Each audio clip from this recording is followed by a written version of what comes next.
गाउँपालिका अध्यक्ष बालेन सरकार भन्छ। बालेन 4 वर्ष मात्रै मेयर हुनुभएको छ। म डोटी जिल्लाको जोराली गाउँपालिकामा 9 वर्ष मेयर भएको छु।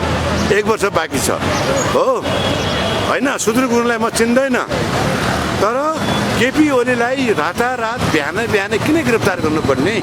उहाँहरूको 2/3 सरकार छ, मजासँग गिरफ्तार गर्ने भइहाल्यो। उहाँको भर्खरै बुवा बित्नु भएको छ, बर्खीमा हुनुहुन्छ।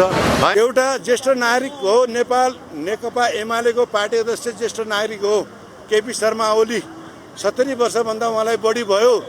एउटा ज्येष्ठ नागरिकको सम्मान गर्न नचाहने बालेन सरकार मुर्दाबाद भन्न चाहन्छु म। तपाईँ मिडियालाई त्यो भन्न मिल्छ कि मिल्दैन? सुदन गुरुङ भनेको बच्चा हो, उसलाई म चिन्दैन, गृहमन्त्री होला, आफ्नो ठाउँमा छ।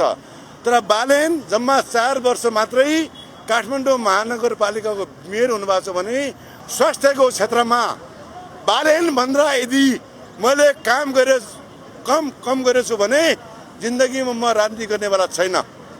जिरोबाट सुरु गरेको जोराली गाउँपालिका पहाडी जिल्लामा बालेन सरकार भन्छ, जो अलिअलि झिलिमिली बत्ती बालेको छ, फोहोर सरपाई गरेको छ, बालेन भनेर हिँडिरहेको छ। हुने खाने केही छैन होइन। केपी ओली ज्येष्ठ नागरिकको सुरक्षा गर्ने नगर्ने यो सरकारले।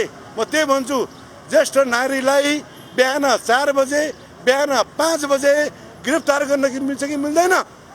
दिउँसो 12 बजे गरे पनि मिल्छ, आज 1 बजे गरे पनि मिल्छ, साँझ गरे पनि मिल्छ। रातारात अपराधी करार गरेर कौन सा अपराधी हो, के अपराधी हो? कार्की आयोगले गरेको फैसला भनेको छ, जति बेला मजाले गरे पनि हुन्थ्यो होला नि त। किन हताशमा डरायो बालेन सरकार? बालेन सरकार मुर्दाबाद, केपी ओली जिन्दाबाद भन्न चाहन्छु। धन्यवाद।